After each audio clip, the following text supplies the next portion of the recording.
When we were young, we were told home food is healthy food. Then sometime around the 90s came a breakfast revolution. Corn flakes made their way to our tables. This was the new healthy. Then came green tea. It was followed by quinoa, oats, smoothies, kale and seeds. So many of them, chia, sunflower, pumpkin, flax, sesame, hemp, they planted themselves on our dinner tables and cluttered it and slowly replaced traditional home-cooked meals. That's okay, we were told. It is healthy. Enter 2020, the Wuhan virus pandemic. Soon healthy alone was marketable enough. Immunity became the new sales pitch. So laddus, milkshakes, ice creams, everything started promising immunity. Hello and welcome to Gravitas Plus. I'm Palki Sharma Upadhyay. I'm not a doctor, but here's what I am. Logical.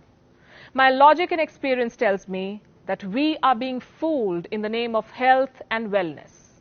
Why don't you open your Instagram? Search for health and wellness. You'll find 4.2 million posts. The search word health leads to 122 million posts. Healthy, 161 million posts. Healthy living, 30.5 million. Did you know that Pinterest now has a category called protein? That's the level of obsession with the idea of health. I'm all for being healthy. What I'm against is the flawed idea of health, the one that Instagram teaches us. We are told slim is healthy and healthy is slim. You see, we humans have never been more insecure about our bodies than we are today. And this mindset is not helping us. The only thing it's helping is the market. The global health and wellness industry is currently worth $4.2 trillion. It represents 5.3% of the global economic output. How did it get here? By selling us shortcuts to becoming healthy. Let me give you an example. Green tea, the highest selling wellness product. As of 2019, the global green tea market was worth $18.4 billion. This tea is considered the elixir to health. 3 cups of green tea a day and you're superhuman. You can burn fat, prevent diabetes, improve your brain functions and prevent cancer. Really?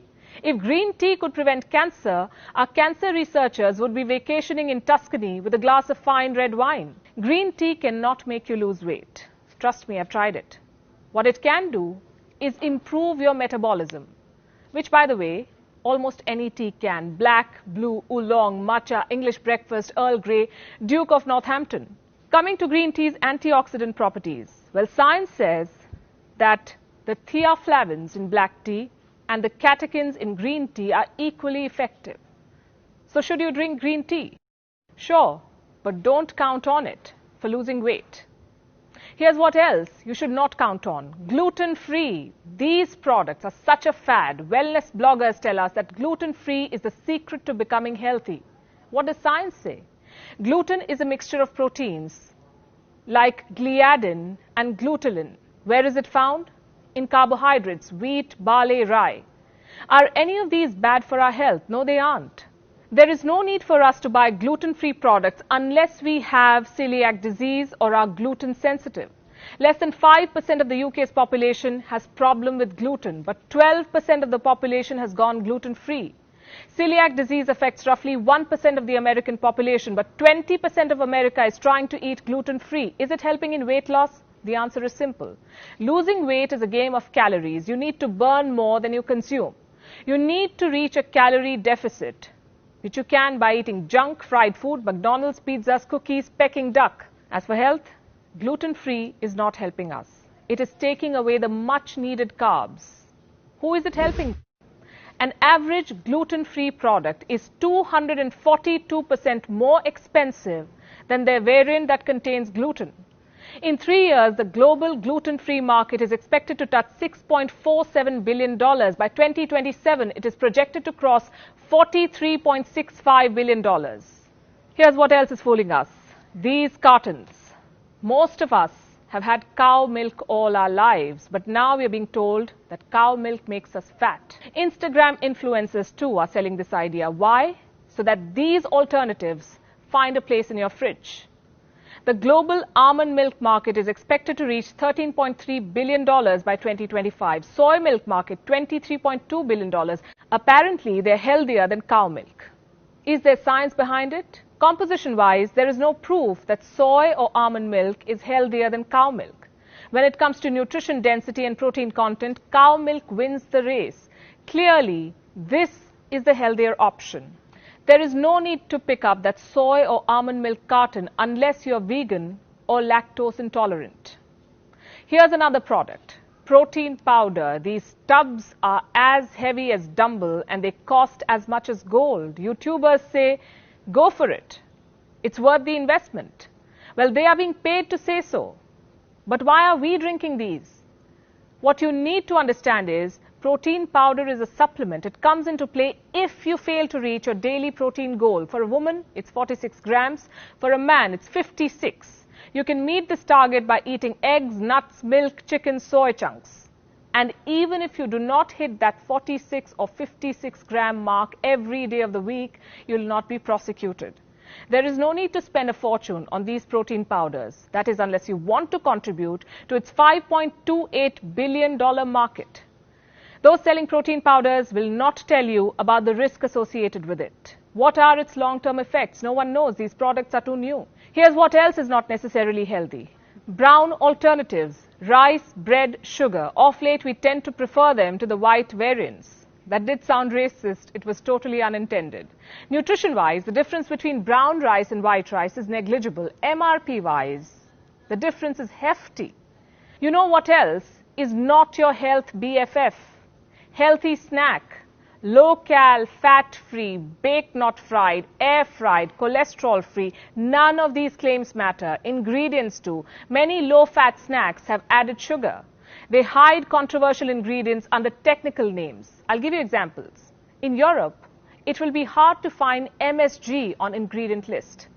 It will be masked under E621. Carrageenan will be called E407. If you read these ingredients carefully, you will also find that many ready-made yogurts have as much sugar as a candy bar. The so-called protein bars have all kinds of unhealthy ingredients. Vegetable chips, they can be as bad as your potato chips, which technically is also a vegetable. Did you know a product is allowed to label itself trans fat free if it adheres to the 0.5 gram cap? Welcome to false advertising. Here's another one, vitamin water. It claims to be healthier than soda. Vitamin plus water equals to all you need. What most of us need is a reality check. Each bottle of vitamin water contains 8 teaspoons of sugar. Advertisement, packaging, advice, they can all be bought. Turns out studies too are up for grabs. Did you know that the sugar industry funded a research that downplayed the risk of sugar and painted fat as the devil? This was in the 1960s.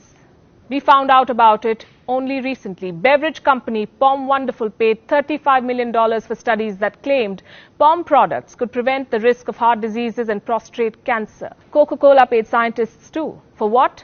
To push the message that exercise was a more effective weight loss tool than cutting down on food and drinks. So the next time a product claims it is healthy and backs its claims with studies, take it with a pinch of salt. When wellness bloggers, lifestyle influencers or fitness YouTubers tell you to buy a certain magic tea or go gluten-free or blend your spinach raw into the smoothie, remember, they make anything between $200 to $650 per post for endorsing a product. What do you get by buying them? Except maybe develop orthorexia. That's the term for obsession with eating healthy food. You see, social media and its target marketing is a danger to public health. A lot of us have fallen for it. Many of us have recovered. Years of healthy food obsession and spending a fortune later, here's what I have concluded. Home food is health food. Home food is the only tried and tested superfood. If you want to lose weight, aim for a calorie deficit. If you want to be healthy, eat a balanced diet. Remember, food is not your enemy. Self-doubt and false advertising are.